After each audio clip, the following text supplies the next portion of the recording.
Shabbat Shalom y bienvenidos a un nuevo estudio de nuestra comunidad Benei Adon Olam. Hoy, ¿cierto? O esta semana estamos estudiando, o hemos estudiado la Parashat Kitetse. En este momento, ¿cierto? Y recordemos, bueno, quizás a nosotros no nos ha tocado muy fuerte, pero en el transcurso de la historia, los momentos más infames que ha vivido, ¿cierto? Es cuando hay guerra. Porque la guerra destruye, ¿cierto? Todo, prácticamente. Bueno, hace no mucho, ¿cierto? Tuvimos un par de guerras que se llamaron mundiales, pero realmente en Medio Oriente y en todo ese sector vivían en guerra, en conquista, ¿cierto? Era una zona de conflicto bastante intenso. Ahora, si nosotros suspendiéramos, ¿cierto? Nuestros rasgos humanos o más humanos, somos como bestias salvajes en este sentido. Porque nos matamos unos a otros. Como que nos cazamos como si fuéramos animales, ¿cierto? Literalmente. Entonces, el saqueo, la violación, el asesinato, todo esto acompañaba, ¿cierto? La guerra. Acompañaba a un soldado, a una persona, a quien se le daba una licencia, ¿cierto? Para realizar un poco de todo esto, ya que la guerra muchas veces no es simplemente defender, sino es que destruir al otro, y destruir lo más preciado que tiene el otro. Bueno, la Torá, ¿cierto?, no desconoce este hecho y intenta colocar antecedentes, ¿cierto?, ante estas situaciones que ocurrían en la época, para elevar un poco la moral y la santidad de la vida humana, o la consideración de la vida. Por supuesto que devaluar la vida trae un daño incalculable, ¿cierto? Eh, Porque realmente todo se sostiene en los valores que es el respeto a la vida, ¿cierto? De la persona. Ya cuando no respeto la vida, puedo llegar a hacer cualquier atrocidad. O sea, puede ir por niveles, pero realmente se va socavando, ¿cierto? Todos los valores morales y éticos que nos mueven como personas. Bueno, esto pasa en esta parashá, ¿cierto? Se dan 74 mitzvot, 74 mandamientos, que tienen que ver, ¿cierto?, con el respeto de la vida, ¿cierto? La propiedad privada y la libertad, que son como tres de los valores más importantes, ¿cierto?, con los cuales se conforman los códigos legales hasta el día de hoy. Vamos a hablar de ello así como lo hicimos la semana anterior. Muy en detalle específico dónde sale el mandamiento, específicamente cómo se interpretó y cuál es la, la aplicación que tiene. ¿Ya? Así como lo vimos sobre el juicio, ¿cierto? El Beitín y cómo se conformó, no sé, también un análisis de esto. Pero antes una pequeña antesala a lo que se está por allá. Entonces Moshe primero advierte sobre los peligros morales y familiares también que ocurren en la guerra. Un soldado trae a la casa a una mujer, ¿cierto?, que no era del pueblo.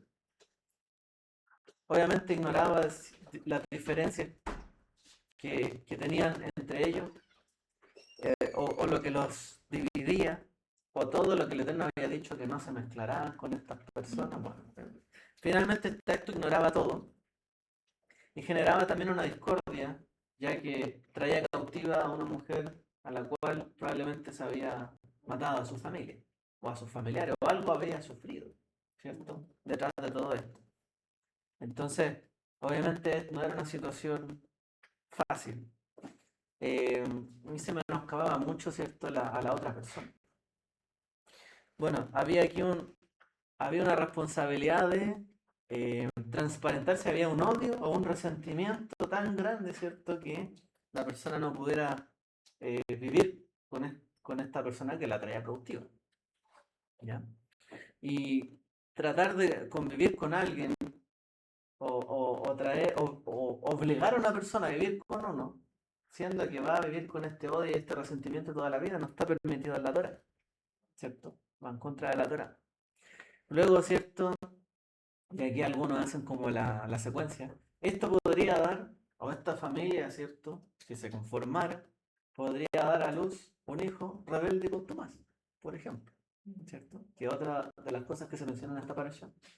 Podría nacer alguien tan rebelde que no valorara, ¿cierto?, los derechos de nadie, porque así como su padre arrebató, ¿cierto?, los derechos y, y la libertad de su madre, él también hace lo mismo con los demás.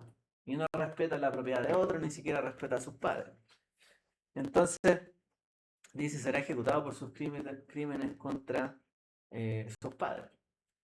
Ahí vamos a referirnos a esto, pero en realidad, claro, es como que es lo que muchos siempre hablan de la guerra.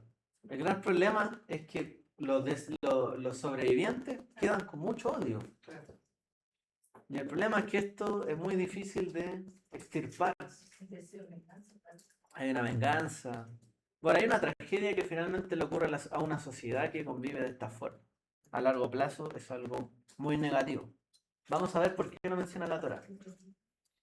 Luego se hablan otras leyes que tienen que ver con una persona que muere enterrada, ¿cierto? Una persona que muere colgada. Está el tema de la devolución de los objetos perdidos cuando un animal se cayó. Y el tema del nido del pájaro, ¿cierto? Del ave. Se habla sobre leyes relativas a poner barandas para protección, el tema de no mezclar las semillas, algunas combinaciones prohibidas, el tzitzit, bueno, cuando se le difama, ¿cierto? O se acusa a una esposa, la pena del adulterio, cuando se ultraja a una muchacha que estaba prometida a casarse, la prohibición de casarse con la esposa del padre, ya, que no fuera su madre, el caso, bueno, del huérfano, bueno, perdón, el hijo no legítimo, o el bastardo que se le llama, etcétera. Hay leyes del matrimonio, ¿cierto? Con los sodomitas, con los egipcios, el tema de mantener la santidad en el campamento, el refugio de los esclavos que habían sido fugitivos, temas de prostitución, intereses, muchas cosas. Y también habla de los trabajadores, ¿cierto? Que pueden comer mientras cosechan, la paga tiene que ser durante el día, temas del divorcio y el matrimonio. O sea, y aquí hay un conjunto, ¿cierto?, de leyes bastante extenso. Mucho tema que cortar. Vamos a cortar estos temas, ¿ya?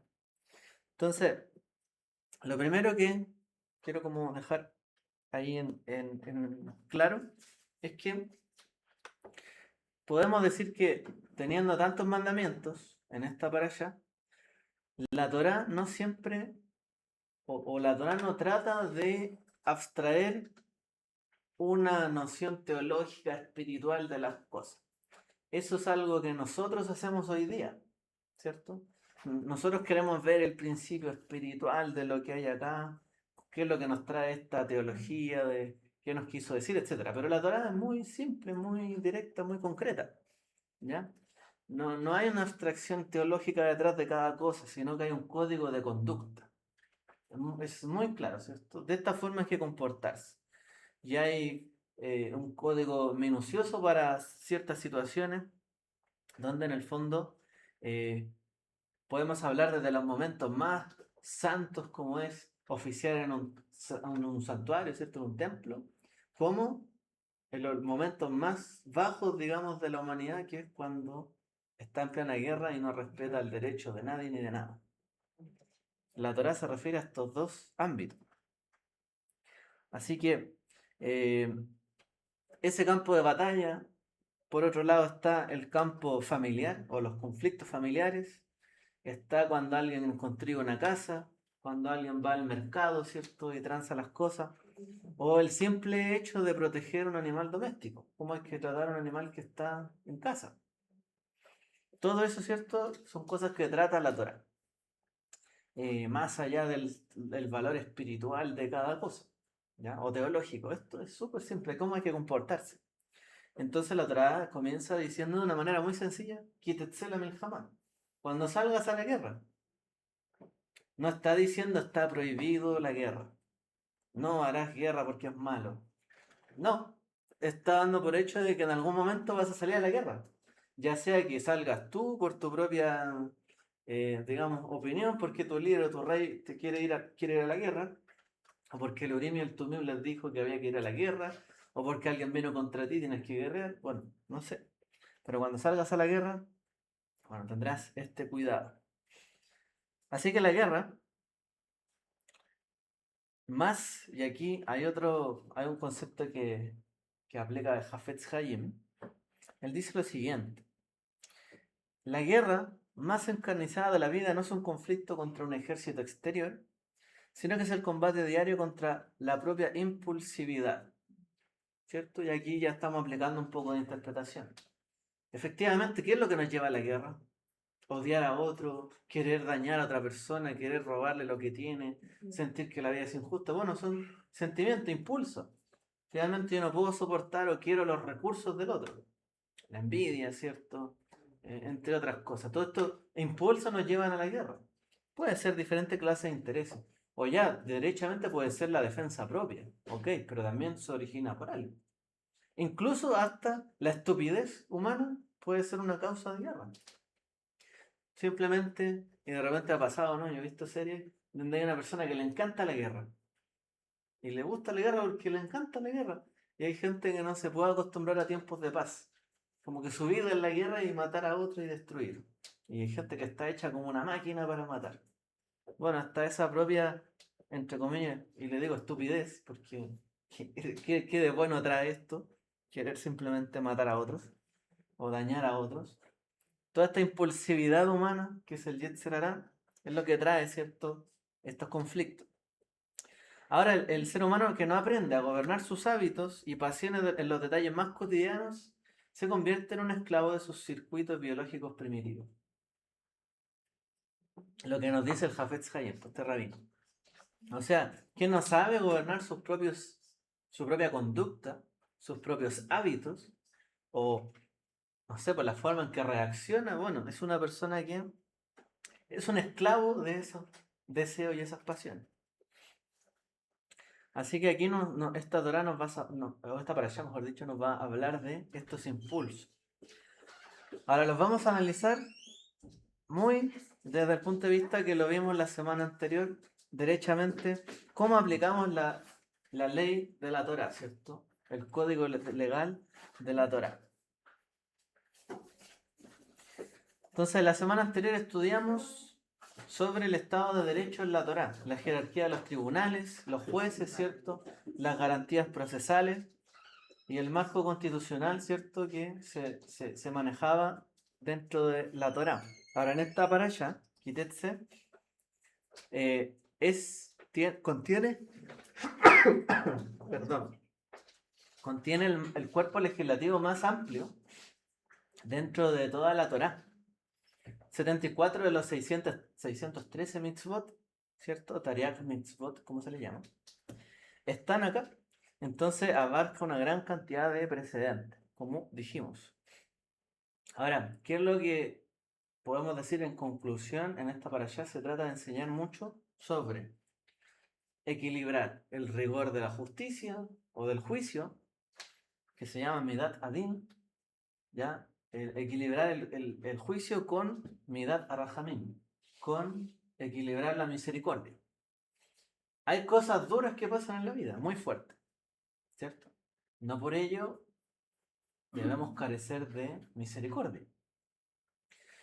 Por otro lado, hay cosas que merecen misericordia, muchas veces, pero también merecen un poco de rigurosidad, porque si no, ¿cómo volvemos las cosas a su curso normal y a la justicia? Por lanzar un ejemplo solamente, o sea, yo irresponsablemente en mi casa tengo los cables sueltos, o no sé qué, algo ahí, o invito a la gente a hacer un carrete, hablando bien en chileno, a hacer una fiesta en el tejado, en el techo, pero resulta que mi techo no tiene ninguna baranda, y pongo alcohol para que todos se emborrachen. O sea, el primero que cae es simplemente una cosa de tiempo, ¿cierto? No puedo hacer algo así. Estaría siendo irresponsable. Entonces, Muchas veces yo digo, no, yo quiero hacer las cosas por el bien de alguien, pero si no tengo las condiciones, si no soy riguroso en los cuidados que hay que tener, muchas veces causamos daño. Entonces, bueno, esta porción nos habla de esto, hay que equilibrar Midat Adin con Midat Rahamim.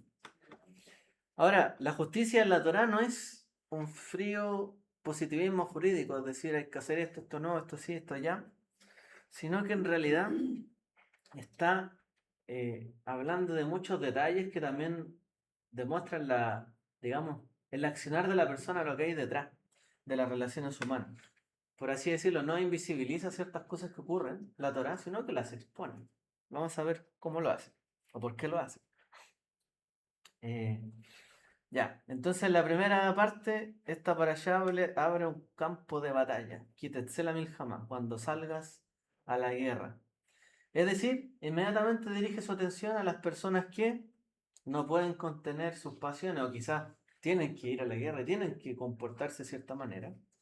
¿Cierto? A los militares les enseñan a que tienen que actuar siempre conforme a las instrucciones, a la indicación. Porque muchas veces se ven enfrentados a situaciones donde choca su ética. Tengo que hacer algo que me parece no ético. O me parece demasiado arriesgado. Sí, pero te están diciendo que lo hagas por algo. Porque hay toda una táctica, ¿cierto? Arriba, una estrategia. Entonces esta persona, ya sea que porque tiene que, simplemente está ahí, tiene que, una, defender su vida. Y para defender su vida muchas veces tiene que matar a alguien, ¿cierto? O simplemente tiene que seguir las instrucciones e indicaciones y tiene que reprimir sus pasiones. Bueno, finalmente habla esta ley sobre esta contención de las pasiones internas y también la protección de los indefensos. O sea, lo riguroso, que es que tengo que ir allá y, bueno, hacer un acto, ¿cierto?, muy violento, y por otro lado tengo que proteger a los indefensos. ¿Ya? La justicia, lo más riguroso y lo más misericordioso. Entonces ahí se habla, por ejemplo, y parte la para allá hablando de esta esclava que sale, ¿cierto?, cautiva en la guerra. Habla también del tema de la primogenitura y el hijo rebelde. Son temas, ¿cierto?, que tienen que ver con lo que estamos mencionando. Ya, la primera ley que vamos a ver es Yefat Toar, que se llama la ley de la mujer cautiva. Ya, Yefat Toar. Bueno, Yefat es como una mujer hermosa, ¿cierto? Entonces la Torá reconoce la realidad de la guerra, impone algunas barreras psicológicas y temporales. Entonces primero aplica una contención. La cautiva no puede ser tomada como simplemente una concubina. Debe ser llevada a la casa del captor. Tiene que afeitarse su cabeza, cortarse las uñas, quitarse el vestido de cautiverio y llorar a sus padres durante un mes entero. Y esas son las reglas que tiene que cumplir, ¿cierto? O que tenía que cumplir una persona que iba a la guerra y tomaba cautivo a una mujer. O sea, no era llegar y dejarla en casa y aprovecharse de ella. Tenía que hacer la parte de la casa y la familia, y para ello tenía que darle un espacio, tenía que convencerse de si de verdad lo quería, ¿cierto?, que estuviera ahí. El Talmud en Sanedrín 59a dice: la Torá solo habló en respuesta a la inclinación al mal. Es decir, este es un principio alágico. La Torá solo habló, en este caso, así como en otro, debido a la inclinación al mal, como una respuesta a la inclinación al mal. O sea, no es que la Torá establece que tiene que haber una guerra, que tiene que la persona tiene el derecho de tomar a una mujer cautiva. No es que la persona tiene estos derechos porque está en la Torá. No, sino que la Torá responde a esta situación, da una respuesta frente a este hecho. Pero en la práctica igual hay el tema de que las mujeres se negociaban en la guerra para salvar su vida. Sí. Era algo contingente. Sí, efectivamente. Sí, hay un contexto, ¿cierto? Claro. Pero efectivamente esto pasaba. Ahora, la ley interpone un mes de luto para apagar este deseo carnal. O sea, durante un mes. O sea, de verdad quieres tomar a esta mujer y está ultra apurado por hacerlo, un mes. Espera un mes. Si tras ese tiempo decide no casarse con ella, de forma digna, no indigna, de forma digna, tampoco puede ahora venderla ni esclavizarla, sino que tiene que dejarla en absoluta libertad. O sea, ya la denigraste, ¿cierto? La trajiste a tu casa, la sacaste donde estaba, ya hiciste algo, o sea, fuerte con ella. Entonces, si después ya no quieres estar con ella, no es simplemente que ahora la puedes vender y seguir sacando provecho de ella, o esclavizarla, no, la dejarás en libertad. O sea, es como su compensación, ¿cierto? Por lo tanto, la ley de la Torá no simplemente opera en un vacío utópico, como dijimos, porque estas cosas pasan, sino que interviene a través, ¿cierto?, de las acciones humanas, restringiendo el abuso y a la vez tratando de humanizar este conflicto, porque hay un conflicto ahí. Entonces el hijo de Israel no tenía permitido ni esclavizarla, ni dejarla ahí en casa, sino dejarla en total libertad si una vez que la llevó cautiva no la deseaba. Y tenía que hacer todo ese otro proceso. Que uno podría decir, como bien decía Jessica, claro, le quita, ¿cierto? A lo mejor, porque la mujer en esa circunstancia ya no tiene familia, probablemente, no tiene algo que dar, a lo mejor no tiene vestidura cara, no tiene... ¿Qué tiene? ¿Qué le quedó después de la guerra? No queda nada. La vida, ¿no? Queda la propia vida. Entonces, ya, ¿qué puedo ofrecer? A lo mejor su apariencia, su hermosura. Ya, saquen todo eso. ¿De verdad quieres estar con ella? Y ahí en el fondo el hombre tenía que tomar la decisión, pero no podía llegar y actuar de forma tan presurosa cuando ya lo hizo. O sea, ya lo hizo, entonces ahora tienes que tomar una medida mucho más humana. Bueno, eso es lo que establece la Torá referente a este caso. Sigamos avanzando. Luego nos habla sobre los derechos de primogenitura. Acá pone otro ejemplo. Si un hombre tiene dos esposas, lo cual es dentro del mundo, ¿cierto?, de la Torá, está eso, ¿cierto? Lo vemos hasta en los patriarcas, que algunos no tuvieron solo dos, tuvieron dos y concubinas incluso. Abraham, recordemos, ¿cierto? Entonces, resulta que un hombre tiene dos esposas, una amada y otra aborrecida. El primogénito proviene de la esposa aborrecida, o sea, el que tiene el derecho, ¿cierto?, mayor a la primogenitura es hijo de la mujer aborrecida. La Torá prohíbe terminantemente transferir este derecho de la doble porción, que era la primogenitura, al hijo de la amada, ¿cierto? Y eso es lo que dice acá. Entonces, aquí hay una regla. Y de hecho establece como una regla biológica. El estatus legal de la primogenitura es un derecho biológico objetivo. No es una concesión afectiva o una subjetividad del padre. O sea, este derecho de la primogenitura que existía en la antigüedad era el que abría la matriz de la mujer. Y si el primero que abría la matriz de la mujer, estando en un matrimonio, era el de esta mujer odiada, ese tenía el derecho de primogenitura. Estando, ¿cierto?, en el nivel del casamiento. Porque obviamente por eso también se habla después del hijo que es dado fuera de esta relación, por el hijo bastardo. Porque también un hombre podría tener hijos por fuera, pero no tendría este derecho de herencia. Por ejemplo, entre otros casos. Porque esto tiene que ver con los que están en este matrimonio, ¿cierto? Que recordemos que este matrimonio no es como la institución religiosa de hoy día. El matrimonio es un acuerdo familiar que tenían las personas. Las familias se unían. Había todo un protocolo, pero era un tema de la antigüedad. Ni siquiera había una iglesia. No existía la iglesia en el matrimonio. Esto eran acuerdos familiares. ¿Ya?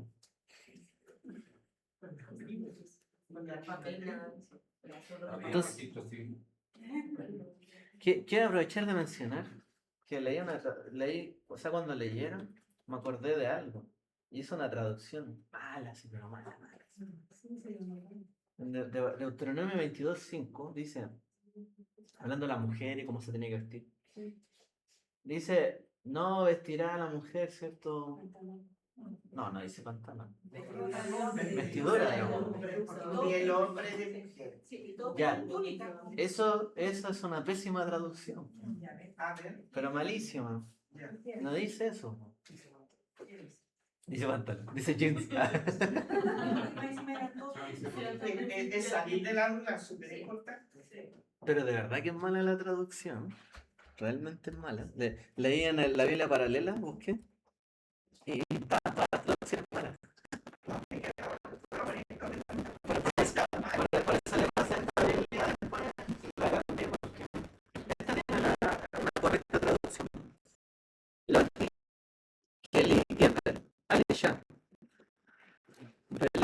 Velo Ilbash Geber Simlat Isha.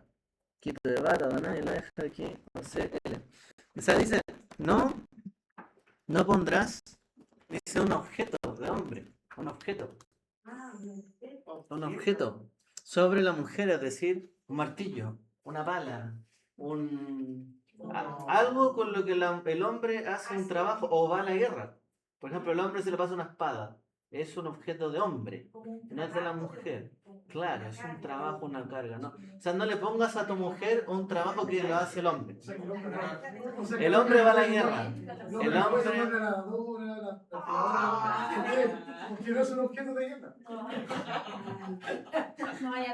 Sí, lo podría aplicar, sí. Para ganar dudas más que nada. Te fuiste 2000 años más adelante, pero sí. En el fondo sí. No, en el fondo lo que dice la Torá por el tipo de leyes, que el contexto. Jessica tiene razón. Tanto el hombre como la mujer usaban túnica. O sea, ¿cuál es la diferencia? ¿Qué el color? ¿Qué cosa? No, pues usaba el mismo tipo de vestimenta. Entonces no es que uno usara pantalón y el otro vestido. Eso existe hoy día. Como la guerra fue por decirlo así, que se tiene en la iglesia. Sí. Pero si antes, es como que uno sale a la claro. si antes usaban Esa es una teología muy nueva, eso no existe en la Torá. Entonces, en el fondo está hablando efectivamente de, ¿cierto? El trato que tengo que dar, ¿cierto? Habla de si un buey se extravía, si tu hermano le pasa esto, lo recogerá. A una mujer, ¿no? La vas a obligar a trabajar con una tarea forzada que hace un hombre. Porque, no, pero es un tema simple y muchas veces biológico, ¿cierto? El hombre tiene más fuerza que la mujer. Y eso pasa, o sea, eso es como normal. Salvo que la mujer se entrena un montón, ya ok, pero en el fondo, en el mundo antiguo, en esta época, habían ciertas tareas que eran de hombre, ciertas cosas que eran de mujer. Salir a la guerra, dice, el hombre saldrá a la guerra. No estaba permitido que la mujer saliera a la guerra. Por lo tanto, no vas a mandar a una mujer a la guerra, no le vas a poner un objeto que es de hombre a la mujer. ¿Y cómo la mujer judía hoy día sale a la guerra por necesidad? Bueno, por eso los ortodoxos no están de acuerdo.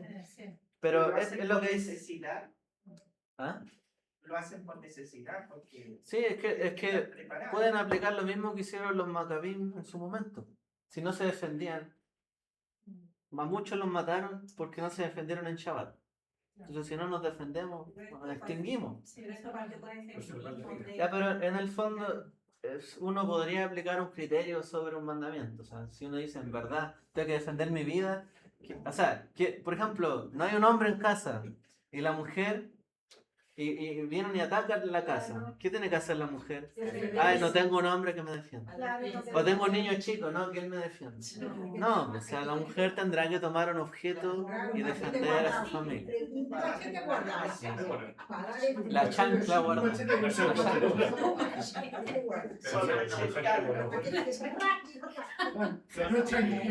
La chancleta. La chancleta voladora. Mano, eso fue, por ejemplo, el ejemplo de Débora. También ella tuvo que, comillas, ponerse los pantalones de un juez porque tenía que alguien poner orden y nadie lo hacía. Y vino Débora y lo hizo. Pero por la traducción dice ahí, no pondrás. Sí. Nos dice que la mujer tiene prohibido tomar. Efectivamente. Y ella lo haga con decisión propia, pero que otro se lo imponga. Efectivamente. Por eso es lo que hablábamos. O sea, la mujer puede hacerlo, sí, pues sí puede.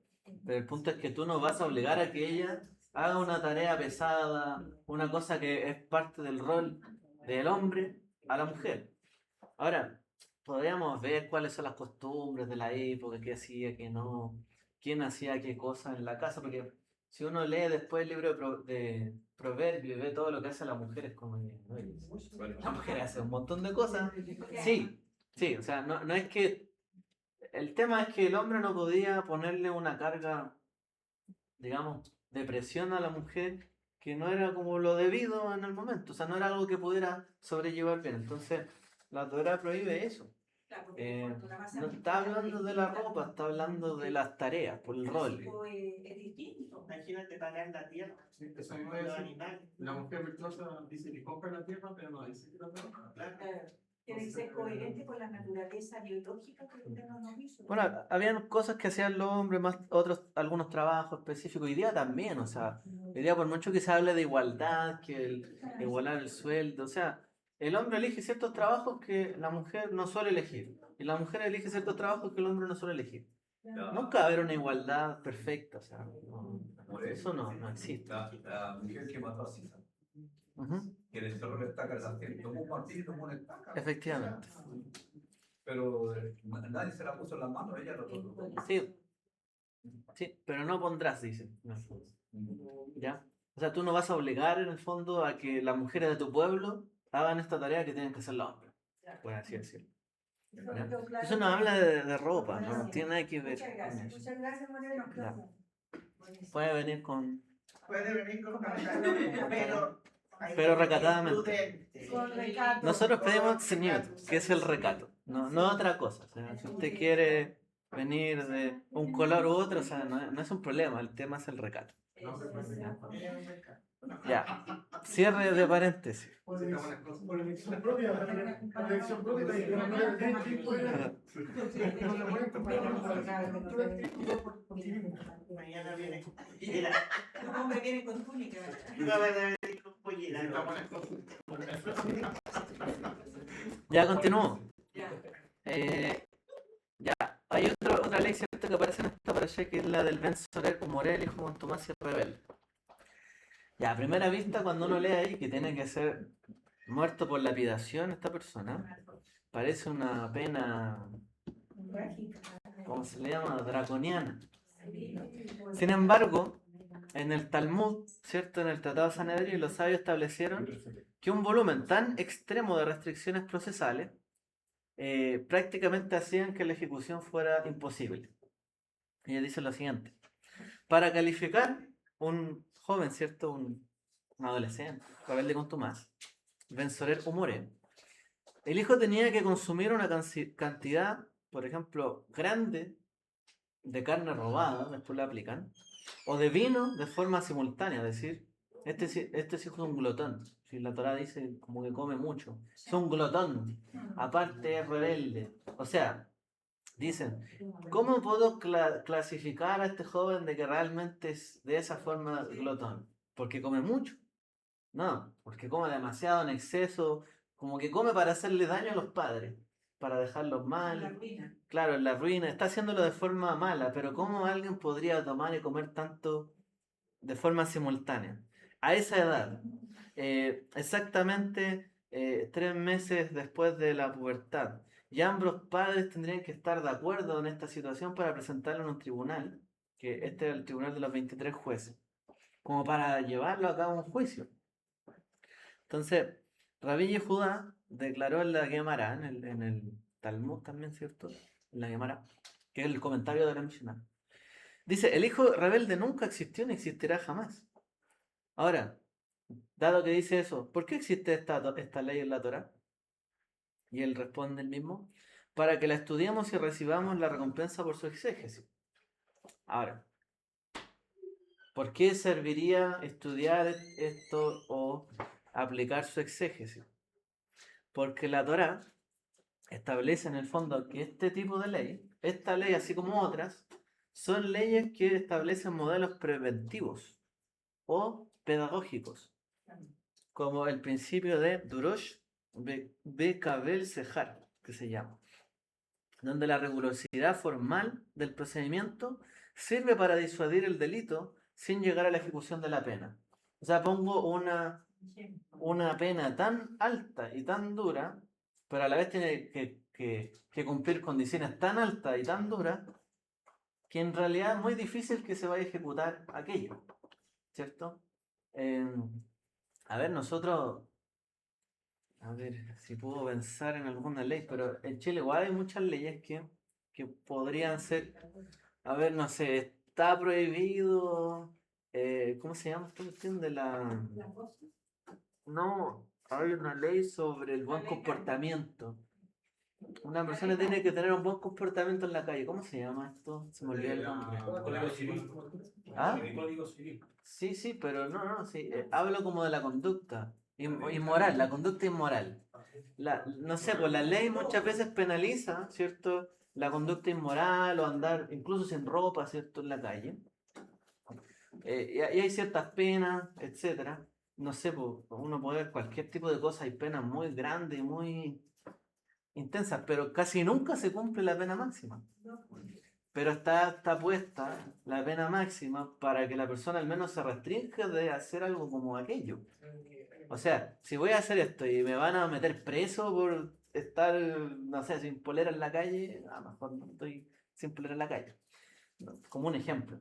Entonces, la Torá también tiene este tipo de leyes que van en el fondo a prevenir y a tratar de enseñarnos qué no hay que hacer porque es muy grave, pero en realidad no es que se aplique la gravedad, porque para demostrar efectivamente que la persona lo hizo con esa intención, el hijo rebelde con toma, ¿cierto? De dañar a los padres, comía y bebía mucho para hacer daño, etcétera. O sea, no es simplemente un vago que está en la casa, este rebelde contumaz, no, es que lo hace de forma que quiere dañar a sus padres, la familia, al pueblo, que anda robando y que come tanto que le roba a los demás. O sea, demostrar todo eso es casi imposible. Porque de repente el padre o la madre le tienen cariño y no, déjalo así, ya va a cambiar. Pobrecito. Es como cuando ven en las noticias de repente un pobre angelito comete un gran delito y la madre ahí como que no, si nunca le hizo daño a nadie. Bueno, hizo daño. Pero claro, los padres no están dispuestos a ofrecer a su hijo al juez para que sean lapidados. No están dispuestos. Entonces, realmente aplicar esta ley está, como dicen los sabios, dijeron, está como imposible esto. Pero, por lo tanto, ¿por qué está en la Torá? Porque es un modelo preventivo. Entonces, muchas veces usted, habla a los padres, ¿cierto? Le dijeron a sus hijos cosas así como, si comen mucho de esto te van a salir gusanos. Si haces mucho esto te va a pasar esto. Y no es verdad. Cómete la semilla y te va a salir un arbolito. Claro. No puedes comer cosas del suelo, si no te vas a llenar de tierra por dentro.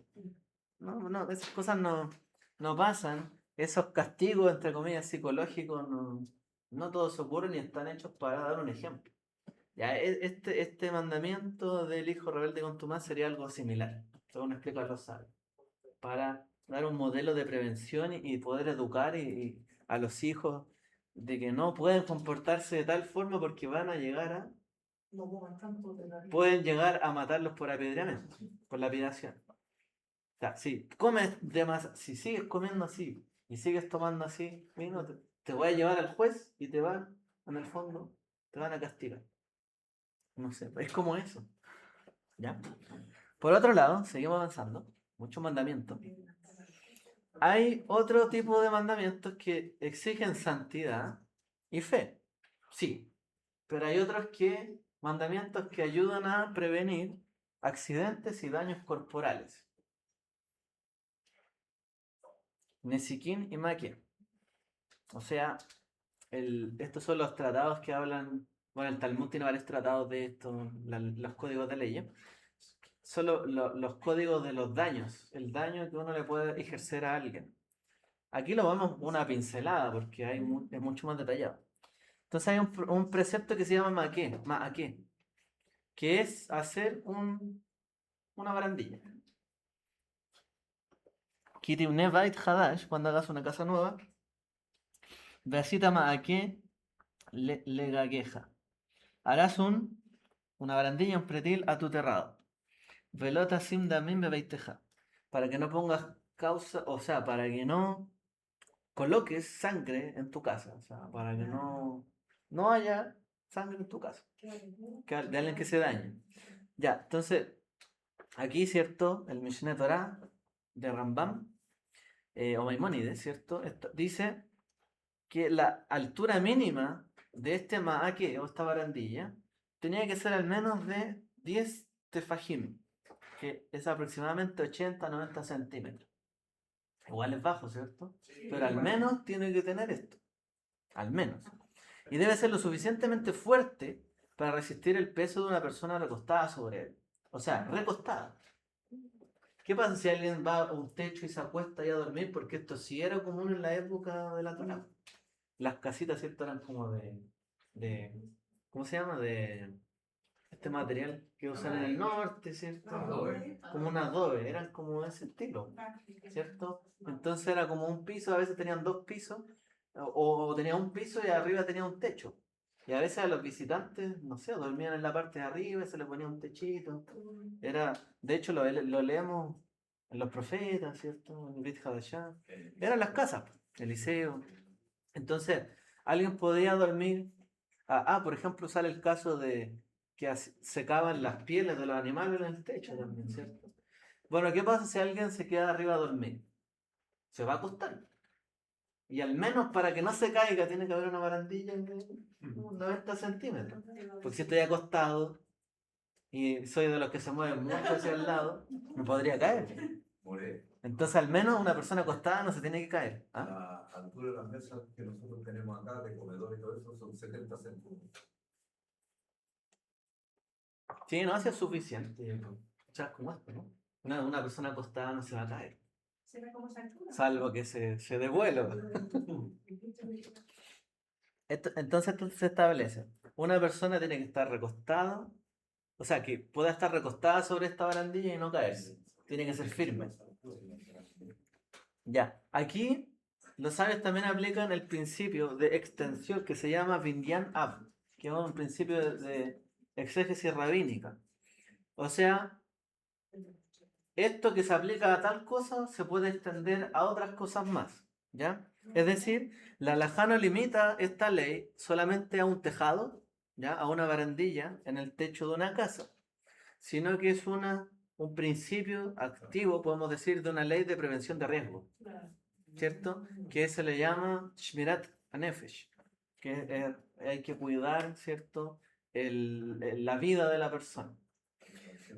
Entonces uno tiene que aplicar, en el fondo, esta norma a cualquier otro tipo de peligro dentro del hogar, que pueda pasar tanto en una propiedad pública como en nuestra propiedad privada. O sea, si yo tengo, no sé, o sea, lo que tiene, por ejemplo, hoy día se supone que el Estado se hace cargo de ciertas zonas públicas, ciertas calles, que no hayan hoyos, que no pueda haber un accidente, pero lamentablemente uno siempre ve. El otro día vi un video, una persona llegaba y sacaba una tapa, ¿cierto?, del piso, llegaba un abuelito detrás y se caía ahí. Ya, claro, nos dice aquí es un problema del Estado, sí, pero es que tenían la cosa puesta y alguien llegó y la robó. Pero otros dicen, no, pero es que tendrían que haber, ¿por qué se puede llegar y sacar? Pues tiene que ser más difícil. Y aquí está el tema, que incluso en el nivel público no pueden haber cosas que sean un peligro, ¿cierto?, para las personas, la sociedad. Entonces, este principio se amplía tanto a la casa, que es la vida privada, como a la parte pública. Por ejemplo, de aquí derivan los sabios tapar de forma segura una fosa o un pozo, ¿cierto? Normal, o sea, si yo dejo el pozo abierto y es de noche y alguien va y se cae, y yo creo que ha pasado tantas veces en la historia de la humanidad. Yo creo que cientos de miles de veces. Pero, Probablemente. de hecho, las leyes que salen ahí dicen lleva una estaca y tapa los tremendos también. El rey no sabe eso. Sí. Está conectado en el fondo todo esto. En el fondo hay que tratar de no perjudicar a otros. Por mi falta de cuidado puedo causar un daño a otra persona. Y también tengo que hacerme responsable de eso. Por ejemplo, reparar un balcón en mal estado o bueno, acercar una piscina. ¿Cierto? Porque los niños podrían llegar si hay una piscina y se tiran y chao, bueno. Y también ha pasado. Reparar un balcón en mal estado. Claro, alguien se apoya en el balcón, se cae. Mantener la mantención mecánica de un vehículo, por ejemplo. Hoy día. también es importante. Imagínense que yo se me ocurre a mí llevar a otras personas en un auto en mal estado. Y que sé que está en mal estado. Y de repente se le cortan los frenos. Nada, se está poniendo en riesgo a las demás personas. Pero también por ahí corre por parte de la seguridad de los mismos. Uno se Sí. desespera. Por ejemplo, mucha gente sube a los metros y a los metrobús y no paga su pasaje. Ujú. Si hay un accidente, el seguro no le cubre ni cha. No, lo cubre. Hay seguro, ¿cierto? De uno de camino al trabajo, hay seguros estudiantiles. En el fondo se trata de prevenir este tipo de cosas, porque ya la Torá estaba comentando. Eh, Como bien dice nuestro hermano, primero tengo que velar por mi propia seguridad. Ahora, yo no vivo solo o de repente me visitan, entonces tengo que velar por la seguridad de los demás también. Y por último, si parte de mi propiedad está en un sector público, yo también tengo que... O sea, por ejemplo, el otro día vi que es terrible, pero en México se había caído un letrero gigante a la calle. ¿Y qué pasó? Y venía un auto y el auto le cayó justo al chofer. Las demás personas que estaban en la vereda alcanzaron a ver que venía cayéndose y se fueron hacia el lado, pero el vehículo no lo vio venir. Y así. Entonces ahí alguien se tiene que hacer cargo, el que puso el letrero y no lo puso bien. En Temuco, en Concepción, le cayó un árbol a una camioneta y mató a 2 personas que eran de la municipalidad. Sí, y eran bomberos más encima. Y ahí, Eso es la responsabilidad de los árboles en la calle, de la seguridad.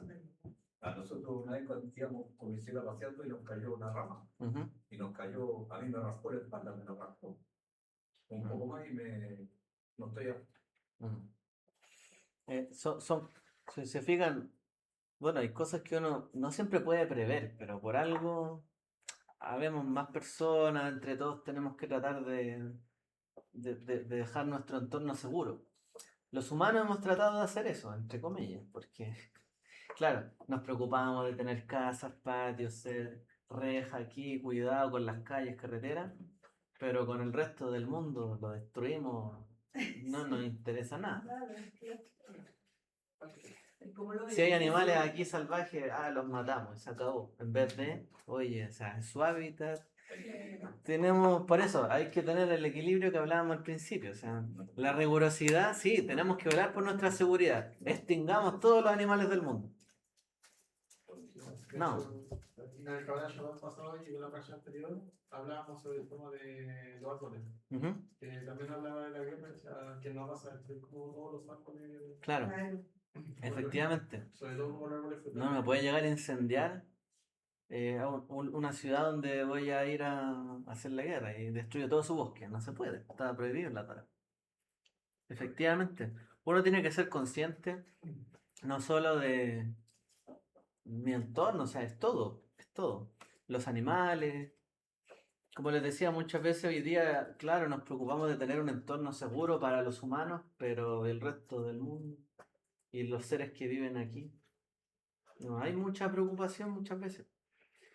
Por eso es que hay mucha gente que a eso le da más importancia y hoy día está en contra de muchas cosas. Uno lo puede entender. ¿Ya? Bueno, entonces, quien omite colocar un aquí o esta barandilla incumple un precepto positivo, es decir, mitzvah taseh, y transgrede un precepto negativo, que es no pondrás sangre en tu casa. O sea, no provocarás que alguien se dañe. O sea, por no hacer esto, provocaste esto otro. Hay dos consecuencias, dos mandamientos que se transgreden. Seguimos avanzando. La legislación, ¿cierto?, de esta para allá habla de la dignidad del trabajador y de un deudor.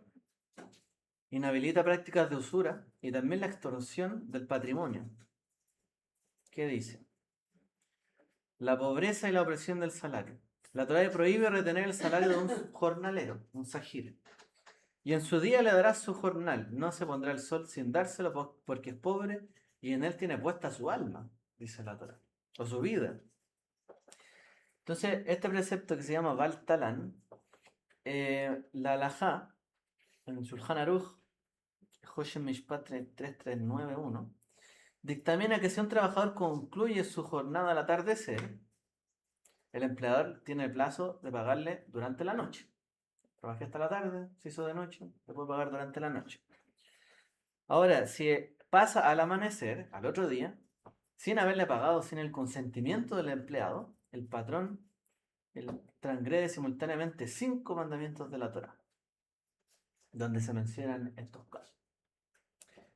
Entonces el pago puntual del salario no es un acuerdo comercial opcional, es un deber prácticamente religioso, jurídico y de orden público.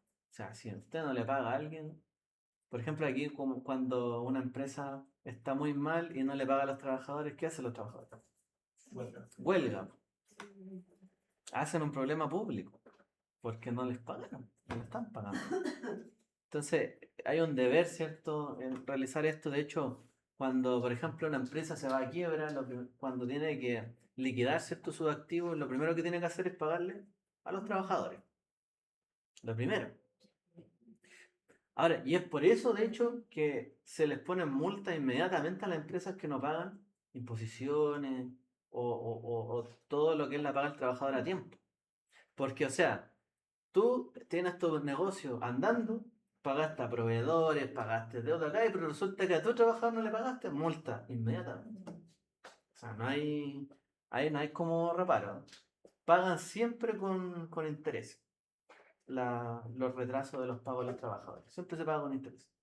Incluso si a una empresa no le pagó a los trabajadores, puede llegar esa persona a autodespedirse. Se autodespide, demanda a la empresa. O incluso si yo soy una empresa que contraté a otra empresa para que haga un trabajo, donde hay un trabajo público, por ejemplo, una licitación, yo tengo que preocuparme, yo que contraté a otra empresa para hacer un trabajo público, que esa empresa les haya pagado, que tenga al día las cotizaciones, ¿cierto?, de los trabajadores y sus sueldos.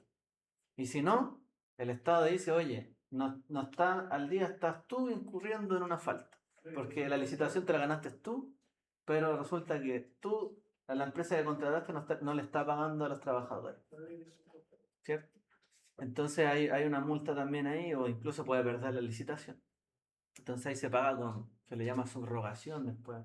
Tiene que pagar el nombre del otro hasta que regularice. Pero siempre el trabajo al trabajador es lo primordial, es lo primero. Y si no le pagan es causa de que usted pueda denunciar y ganar casi sin reparo. En el fondo, hoy día usted va a la dirección del trabajo, si no le pagaron a tiempo. O si, por ejemplo, le hicieron un cambio de cargo y no le avisaron y le bajaron el sueldo sin su consentimiento, o en realidad un montón de cosas. Si no le pagan en el fondo su sueldo a tiempo y en plazo, puede denunciar. Y generalmente este tipo de denuncias se ganan muy fácil. Esa es la verdad.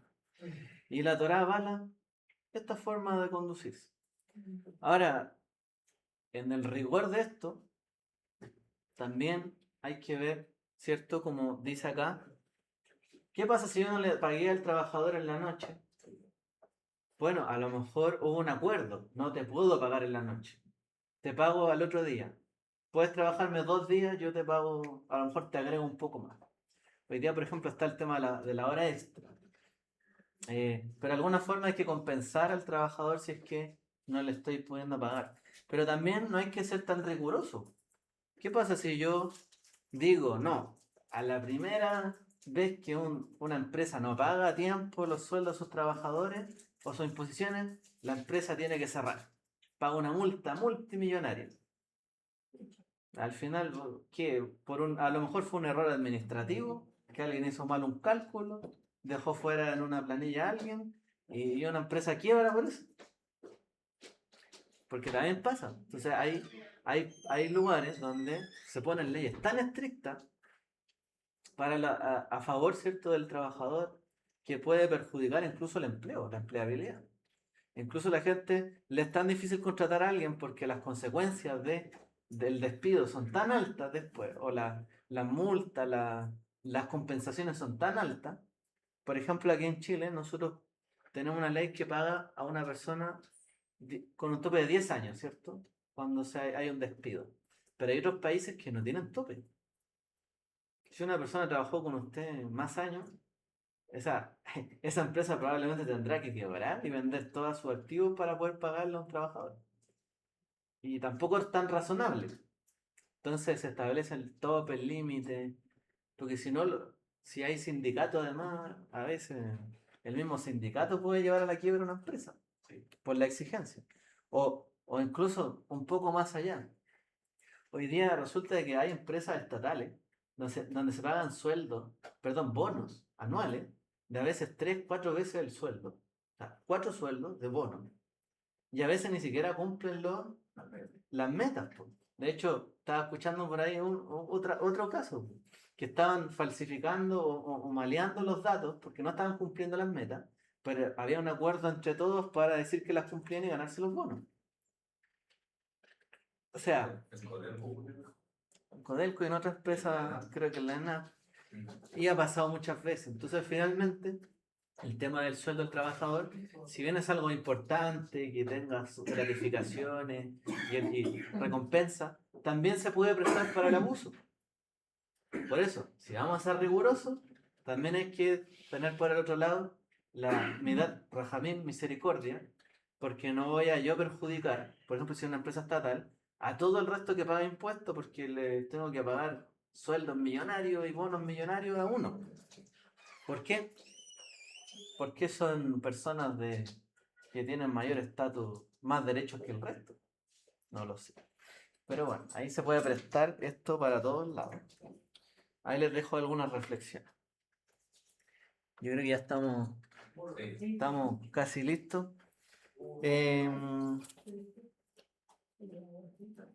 Y quizás lo último, que es muy simple, o sea, no entrarás, dice, uno no puede violar la privacidad del prójimo si es que me debe algo, ¿cierto? Como dice la Torá, no entrarás en su casa para tomar su prenda, esperarás afuera. O sea, si yo le presté dinero a alguien y necesito ese dinero, no puedo llegar a entrar a su casa y sacarle el dinero a la fuerza o sacarle algo equivalente al dinero. No, tengo que esperar a que la persona voluntariamente me lo devuelva. Un acreedor no puede invadir la privacidad ni la intimidad del hogar del deudor o incautar sus bienes a la fuerza. Tiene que esperar afuera a que se lo entregue voluntariamente.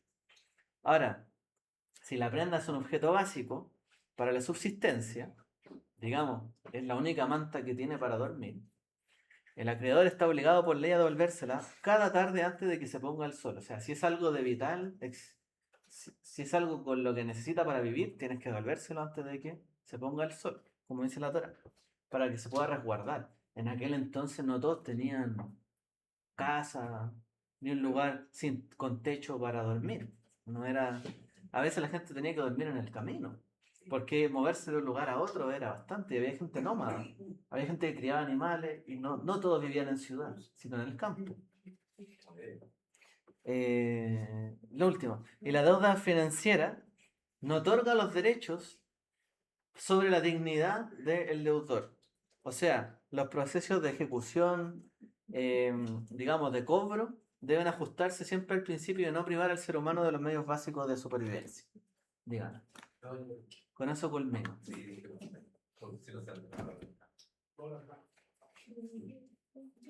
Bueno, tenemos un montón de cosas que decir, hablar, conversar.